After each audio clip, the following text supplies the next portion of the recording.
পাহাড় আর সবুজ ধানক্ষেত ঘেরা ছোট্ট একটি গ্রাম ছিল, নাম তার শান্তিপুর। গ্রামের পাশ দিয়ে বয়ে গেছে স্বচ্ছ জলের নদী।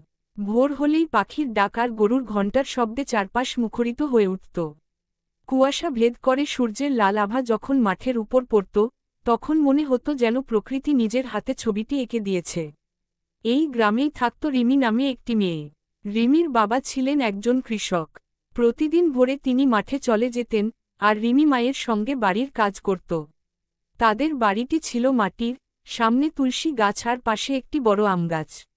গ্রীষ্মকালে সেই আমগাছের ছায়ায় বসে গ্রামের বাচ্চারা গল্প করত।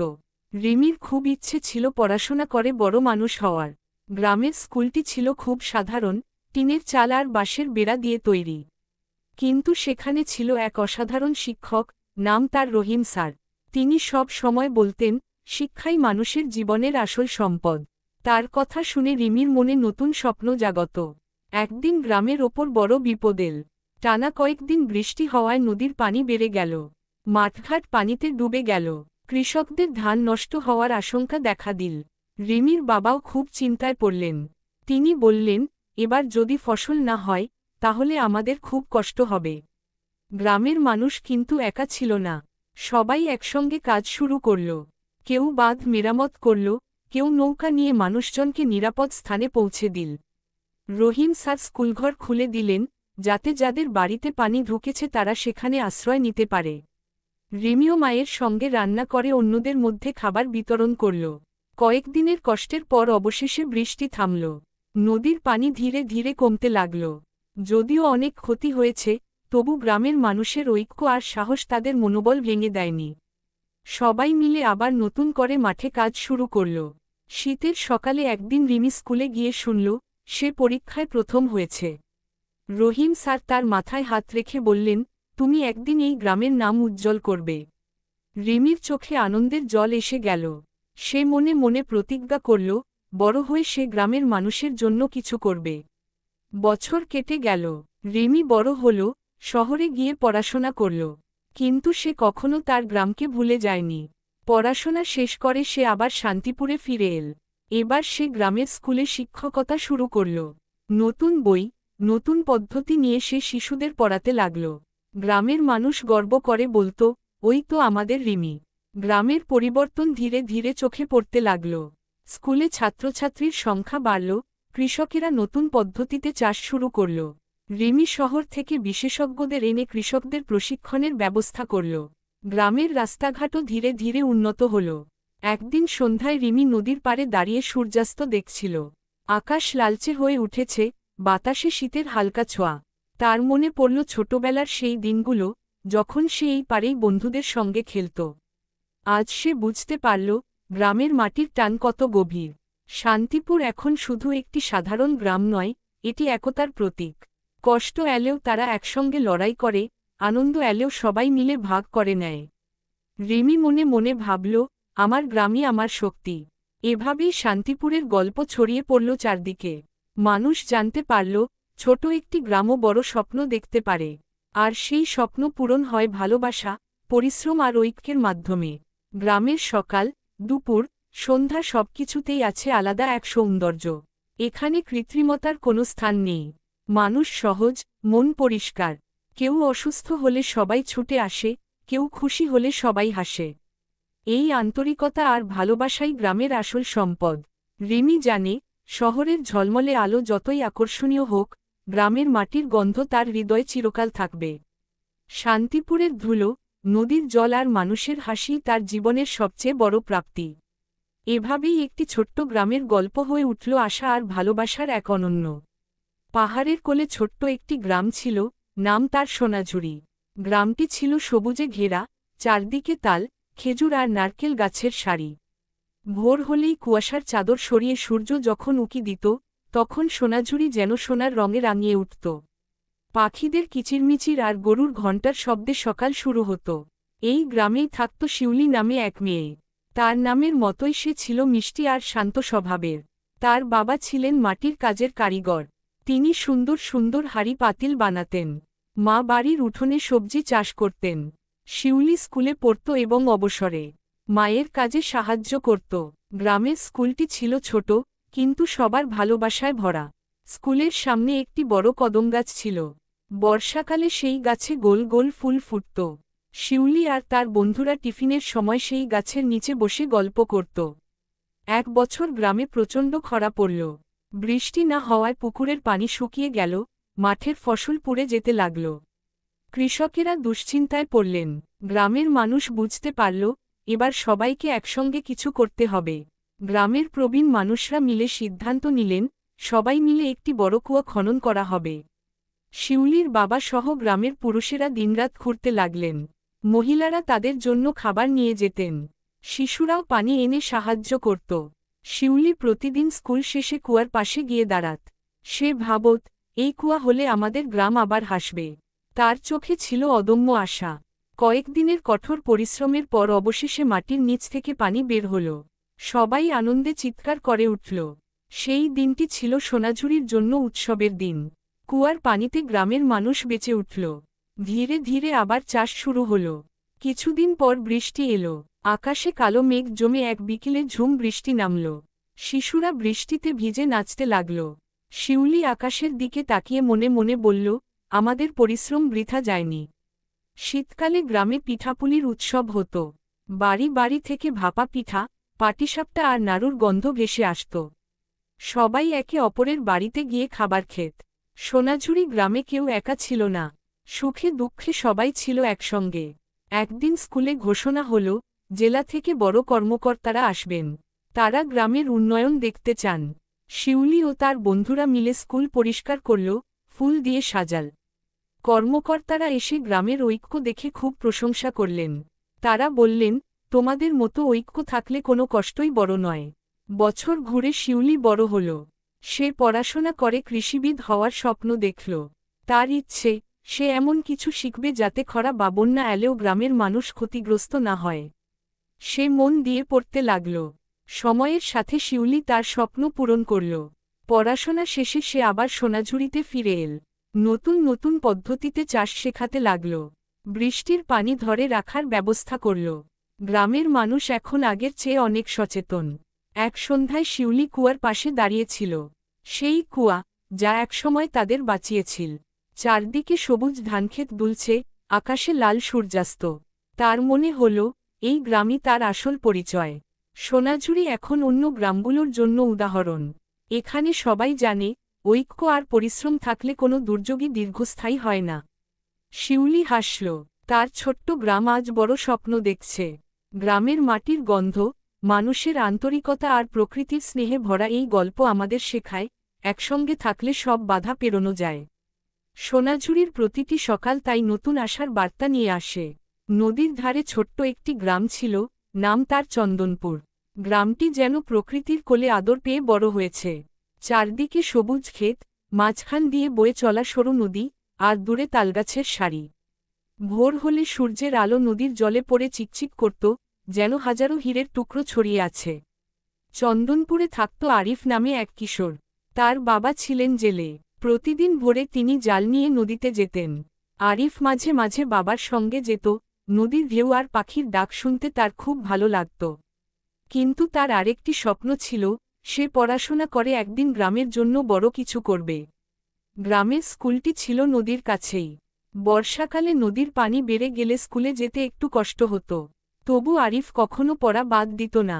তার শিক্ষক সুধাংশু স্যার সবসময় বলতেন, যে স্বপ্ন দেখে, সেই একদিন তা পূরণ করতে পারে। এই কথাগুলো আরিফের মনে গভীর ছাপ ফেলেছিল। এক বছর বর্ষাকালে নদীতে ভয়ানক বন্যা এল। টানা বৃষ্টিতে নদীর বাঁধ ভেঙে পানি গ্রামে ঢুকে পড়ল। অনেক বাড়ি পানিতে ডুবে গেল। মানুষজন আতঙ্কে পড়ে গেল।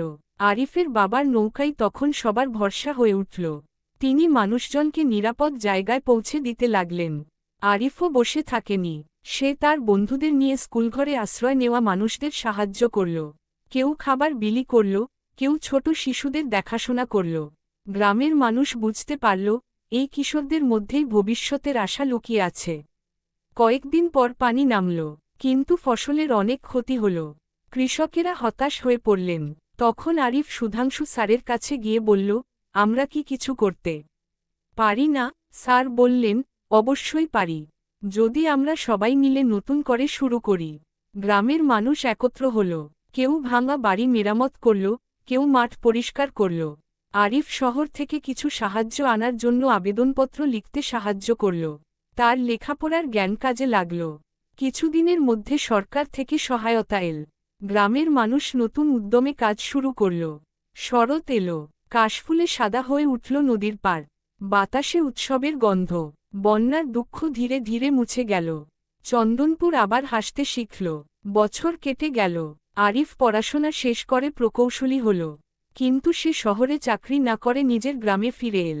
সে নদীর বাঁধ শক্ত করার পরিকল্পনা করল, যাতে ভবিষ্যতে বন্যার ক্ষতি কম হয়। তার উদ্যোগে গ্রামে একটি নতুন পাকা স্কুলঘরও তৈরি হল। গ্রামের মানুষ গর্ব করে বলত, ওই যে আমাদের আরিফ, আমাদের গ্রামের ছেলে।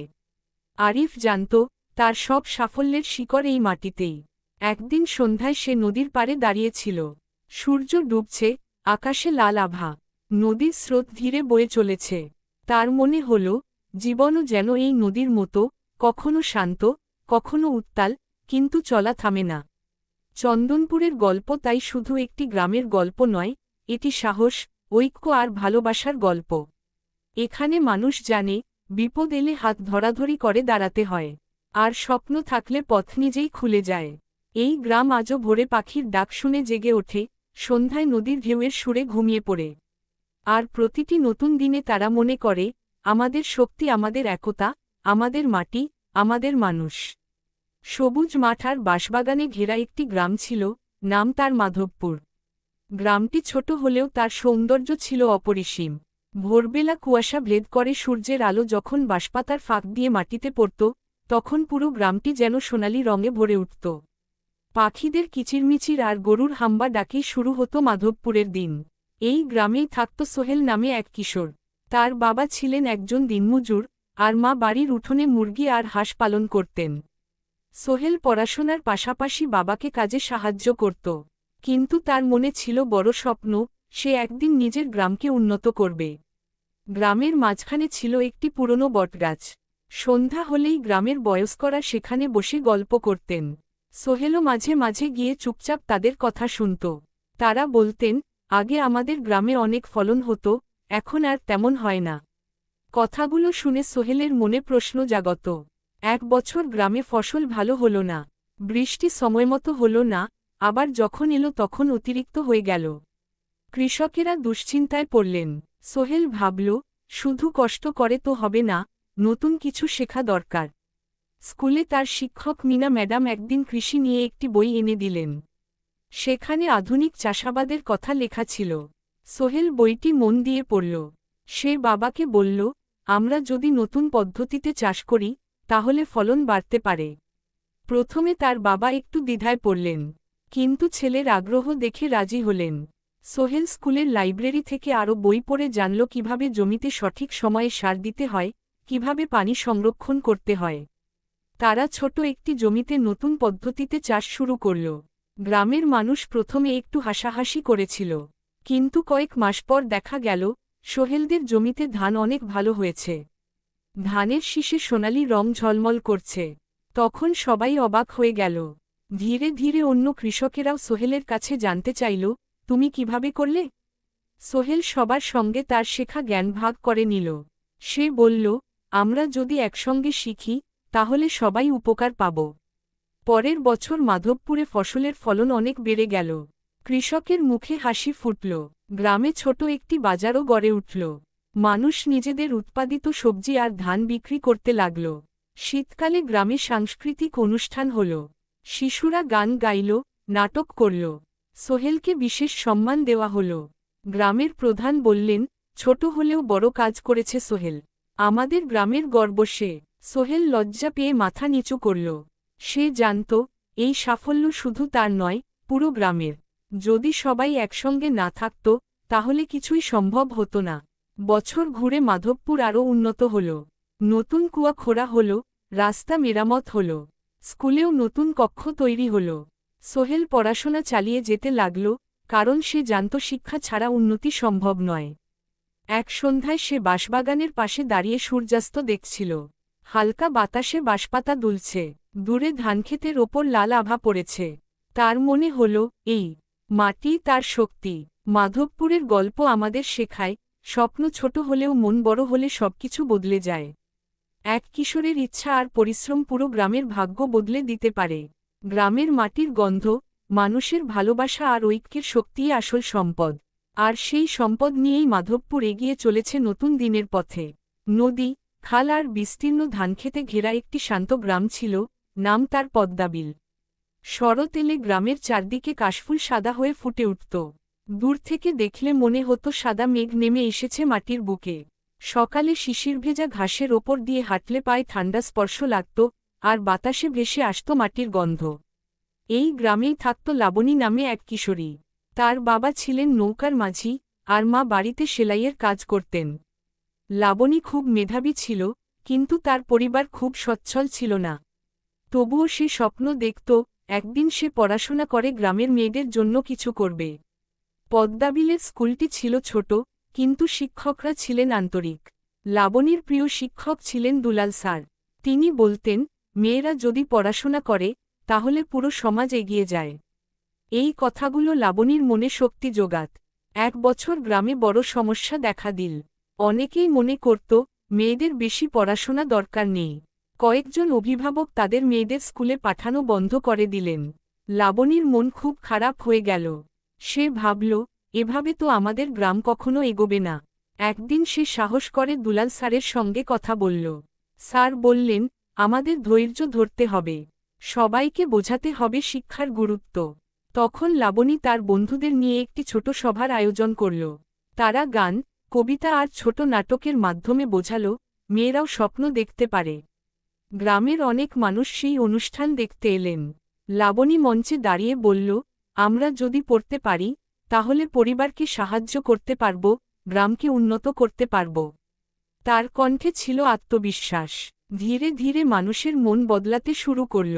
কয়েকজন অভিভাবক আবার তাদের মেয়েদের স্কুলে পাঠাতে রাজি হলেন। লাবণীর মাও তাকে উৎসাহ দিলেন, তুই পড়, তোর পড়াশোনাই আমাদের গর্ব। সময় কেটে গেল। লাবণী মাধ্যমিক পরীক্ষায় ভালো ফল করল। পুরো গ্রাম আনন্দে মেতে উঠল।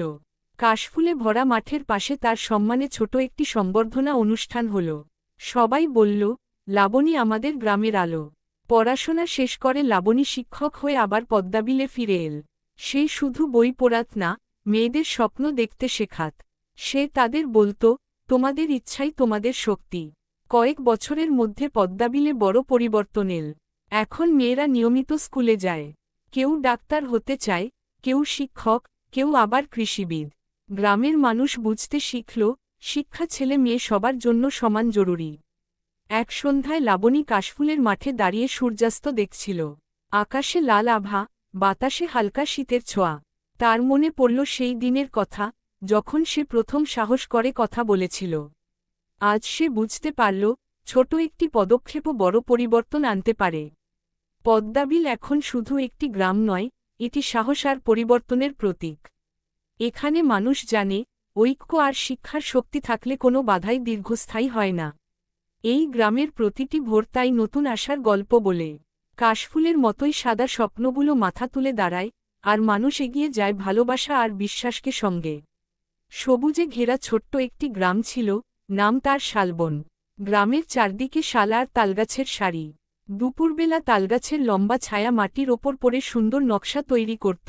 ভোর হলে মোরগের ডাকে মানুষ জেগে উঠত, আর সন্ধ্যায় কাসরের ঘণ্টা বাজিয়ে মন্দিরে আর আজানের সুরে মসজিদে প্রার্থনা হতো। শালবনের মানুষ মিলেমিশে থাকত, যেন একটাই বড় পরিবার। এই গ্রামেই থাকত রাহাত নামে এক ছেলে। তার বাবা ছিলেন গরুর খামারের দেখভালকারী, আর মা বাড়িতে দুধ দিয়ে দই আর ঘি বানাতেন। রাহাত পড়াশোনার পাশাপাশি খামারে বাবাকে সাহায্য করত। গরুগুলোর সঙ্গে তার যেন বন্ধুত্ব ছিল। এক বছর গ্রামে একটি সমস্যা দেখা দিল। পাশের শহরে বড় দুধের কোম্পানি খোলা হল। অনেকেই ভাবতে লাগল, গ্রামের দুধ আর কেউ কিনবে না। খামারিদের মনে দুশ্চিন্তা বাড়ল। রাহাত দেখল, তার বাবাও চিন্তায় চুপচাপ হয়ে গেছেন। রাহাত ভাবল, কিছু একটা করতে হবে। সে স্কুলের শিক্ষক জয়ন্ত স্যারের কাছে গেল। স্যার বললেন, যদি আমরা নিজেরাই ভালোভাবে দুধ বিক্রির ব্যবস্থা করি, তাহলে বাইরের কোম্পানির ভয় থাকবে না। রাহাত গ্রামবাসীদের নিয়ে একটি সভা ডাকল। সে বলল, আমরা যদি সবাই মিলে সমবায় গড়ে তুলি তাহলে নিজেরাই দুধ সংগ্রহ করে বাজারে বিক্রি করতে পারব। প্রথমে অনেকে সন্দেহ করলেও পরে রাজি হলেন। গ্রামে একটি ছোট দুধ সংগ্রহ কেন্দ্র তৈরি হল। সবাই সেখানে দুধ জমা দিত। রাহাত আর তার বন্ধুরা দুধ মাপত, হিসাব লিখত। তারা শহরের বাজারে গিয়ে ভালো দামে দুধ বিক্রি করতে শুরু করল। ধীরে ধীরে গ্রামের আয় বাড়তে লাগল। কয়েক মাসের মধ্যে শালবনের দুধের সুনাম ছড়িয়ে পড়ল। মানুষ বলত, এই গ্রামের দুধ খাঁটি আর ভালো। রাহাতের বাবার মুখে আবার হাসি ফুটল। শীতের সকালে একদিন গ্রামের মাঠে উৎসবের আয়োজন হল। সমবায়ের সফলতা উদযাপন করা হবে। সবাই নতুন কাপড় পরে এল। রাহাতকে মঞ্চে ডেকে সম্মান জানানো হল। সে বলল, আমি একা কিছুই করতে পারতাম না। আমরা সবাই মিলে করেছি বলেই সম্ভব হয়েছে। সময়ের সঙ্গে শালবন আরও এগিয়ে গেল। সমবায়ের লাভ দিয়ে স্কুলে নতুন বেঞ্চ কেনা হল, রাস্তা মেরামত হল।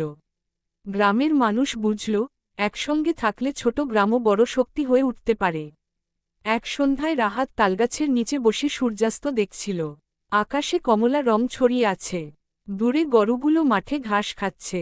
তার মনে হল, এই গ্রামই তার আসল শক্তি।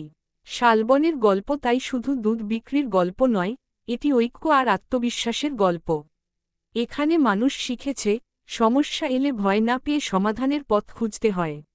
আজও ভোর হলে শালবন জেগে ওঠে নতুন আশায়। তালগাছের ছায়া, মানুষের হাসি আর একতার শক্তি নিয়ে এই গ্রাম এগিয়ে চলেছে সুন্দর আগামী দিনের দিকে। নীল আকাশ আর সবুজ ধানের সমুদ্রের মাঝে ছোট্ট একটি গ্রাম ছিল, নাম তার সুরমাপুর। গ্রামের ভেতর দিয়ে আঁকাবাঁকা একটি মাটির রাস্তা চলে গেছে। বর্ষায় সেই রাস্তা কাদায় ভরে যেত, আর শীতে ধুলোর ঝড় উঠত। তবু এই পথ দিয়েই মানুষ প্রতিদিন হাসিমুখে চলাফেরা করত। সুরমাপুরে থাকত নাবিল নামে এক কিশোর। তার বাবা ছিলেন একজন তাঁতি। সারাদিন তাঁতের সামনে বসে সুন্দর শাড়ি বুনতেন। মা বাড়ির কাজ সামলে নাবিলকে পড়তে বসাতেন। নাবিল পড়াশোনায় ভালো ছিল, কিন্তু তার মনে একটা কষ্ট ছিল, গ্রামের রাস্তা খুব খারাপ হওয়ায় স্কুলে যেতে অনেক সময় লেগে যেত। একদিন বর্ষাকালে স্কুলে যাওয়ার সময় নাবিল কাদায় পিছলে পড়ে গেল। বইখাতা নষ্ট হয়ে গেল। সে খুব কষ্ট পেল। বাড়ি ফিরে বাবাকে বলল, আমাদের রাস্তা যদি একটু ভালো হতো।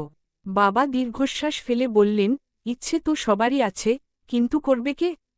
এই কথাটাই নাবিলের মনে গেঁথে গেল, করবে কে? সে ভাবল, যদি সবাই মিলে চেষ্টা করে তাহলে নিশ্চয়ই কিছু করা সম্ভব। পরদিন স্কুলে গিয়ে সে তার বন্ধুদের সঙ্গে কথা বলল। তারা ঠিক করল, প্রথমে গ্রামের বড়দের বোঝাতে হবে। সন্ধ্যায় বটগাছের নিচে গ্রাম সভা বসে। সেখানে নাবিল দাঁড়িয়ে বলল, আমরা যদি নিজেরা কিছুটা কাজ শুরু করি তাহলে পরে সাহায্য পাওয়া সহজ হবে। গ্রামের মানুষ প্রথমে একটু অবাক হলেও পরে রাজি হলেন। সবাই মিলে রাস্তার পাশের নালা পরিষ্কার করল, বড় বড় গর্তে মাটি ফেলল। কয়েকজন শহরে গিয়ে সরকারি দপ্তরে আবেদন করলেন। কয়েক সপ্তাহ পর খবর এলো, সরকার রাস্তা পাকা করার জন্য অনুমতি দিয়েছে। কাজ শুরু হল। গ্রামের মানুষ প্রতিদিন দাঁড়িয়ে দেখত, কিভাবে তাদের স্বপ্নের রাস্তা তৈরি হচ্ছে। রাস্তা পাকা হওয়ার পর সুরমাপুর যেন বদলে গেল। স্কুলে যেতে আর কষ্ট হতো না। বাজারে পণ্য নিয়ে যাওয়া সহজ হল। তাঁতি কাজের শাড়িও এখন সহজে শহরে পৌঁছাতে লাগল। একদিন স্কুলে প্রধান শিক্ষক ঘোষণা করলেন, এই পরিবর্তনের পেছনে আমাদের ছাত্র নাবিলের বড় ভূমিকা আছে। সবাই হাততালি দিল। নাবিল লজ্জায় মাথা নিচু করল, কিন্তু তার চোখে ছিল গর্বের ঝিলিক। বছর কেটে গেল। নাবিল পড়াশোনা শেষ করে প্রশাসনের চাকরিতে যোগ দিল। কিন্তু সে সুরমাপুরকে ভুলল না। সুযোগ পেলেই গ্রামে এসে উন্নয়নের কাজ করত, নতুন লাইব্রেরি বানাল, গাছ লাগানোর কর্মসূচি শুরু করল। এক সন্ধ্যায় সে সেই মাটির পথের পাশে দাঁড়িয়ে ভাবছিল, একসময় এখানে কাদা ছিল, আজ পাকা রাস্তা। তার মনে হল, ইচ্ছা আর সাহস থাকলে ছোট গ্রামও বড় পরিবর্তন আনতে পারে। সুরমাপুরের মানুষ এখন জানে, সমস্যাকে দোষ দিয়ে বসে থাকলে কিছু বদলায় না। হাত বাড়ালেই পথ তৈরি হয়। গ্রামের সকালের সূর্য আজও ধানের শীষে ঝলমল করে, সন্ধ্যায় পাখিরা বাসায় ফেরে। আর সেই মাটির পথ ধরে নতুন প্রজন্ম এগিয়ে চলে, স্বপ্ন, সাহস আর একতার আলো নিয়ে।